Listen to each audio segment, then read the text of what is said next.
Shalom saudaraku, selamat Natal untuk kita semua. Berjumpa lagi dalam program Extending Grace, menyebarluaskan kasih karunia. Akibat manusia jatuh ke dalam dosa, manusia menjadi musuh Allah dan mengalami kematian. Kejadian 3 ayat 3, dan setelah mengalami kematian atas dosa, manusia tidak bisa menjalin hubungan kasih kepada Allah, lalu manusia bersembunyi akibat dosa mereka. Kejadian 3 ayat 8, lalu bagaimana cara memulihkannya? 1. Allah membawa umatnya keluar dari Mesir. Kejadian 3 ayat 8, Keluaran 3:8, TB. Sebab itu aku telah turun untuk melepaskan mereka dari tangan orang Mesir dan menuntun mereka keluar dari. 2. Allah menyediakan korban pengganti Ishak bagi Abraham. Kejadian 22 ayat 13. Kejadian pukul 22.13, TB. Lalu Abraham menoleh dan melihat seekor domba jantan di belakangnya, yang tanduknya tersangkut dalam belukar. Abraham mengambil domba itu, lalu mengorbankannya sebagai korban bakaran pengganti anaknya. 4. Allah membunuh anak sulung di Mesir dan melihat tanda darah di ambang pintu rumah orang Mesir. Keluaran 12 ayat 12. Keluaran 12 ayat 12, TB.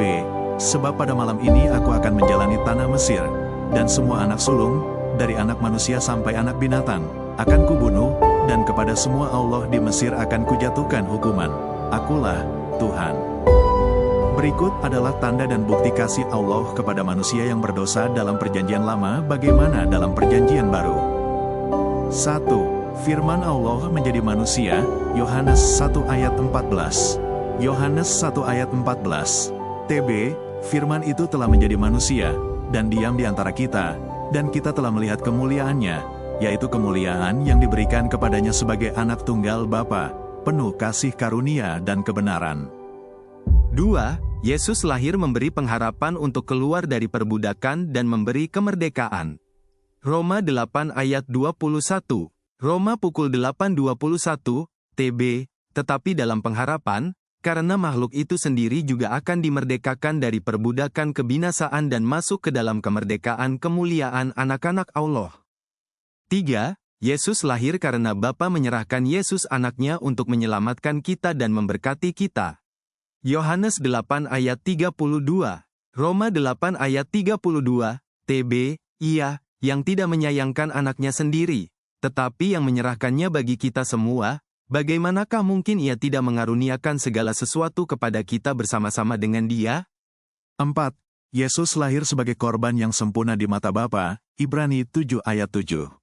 Ibrani 7 ayat 27, TB, yang tidak seperti imam-imam besar lain, yang setiap hari harus mempersembahkan korban untuk dosanya sendiri dan sesudah itu barulah untuk dosa umatnya, sebab hal itu telah dilakukannya satu kali untuk selama-lamanya, ketika ia mempersembahkan dirinya sendiri sebagai korban. 3. Menerima Yesus anak domba Allah sebagai korban yang sempurna, Yohanes 1 ayat 29. Yohanes 1 ayat 29, TB. Pada keesokan harinya Yohanes melihat Yesus datang kepadanya dan ia berkata, "Lihatlah anak domba Allah, yang menghapus dosa dunia." 1. Percaya kepada Yesus anak sulung Bapa yang diserahkan bagi kita, Roma 8 ayat 32. Roma 8 ayat 32, TB. Ia, yang tidak menyayangkan anaknya sendiri, tetapi yang menyerahkannya bagi kita semua, bagaimanakah mungkin ia tidak mengaruniakan segala sesuatu kepada kita bersama-sama dengan Dia? 2. Mengetahui kebenaran yang memerdekakan, Yohanes 8 ayat 32. Yohanes 8 ayat 32, TB. Dan kamu akan mengetahui kebenaran, dan kebenaran itu akan memerdekakan kamu.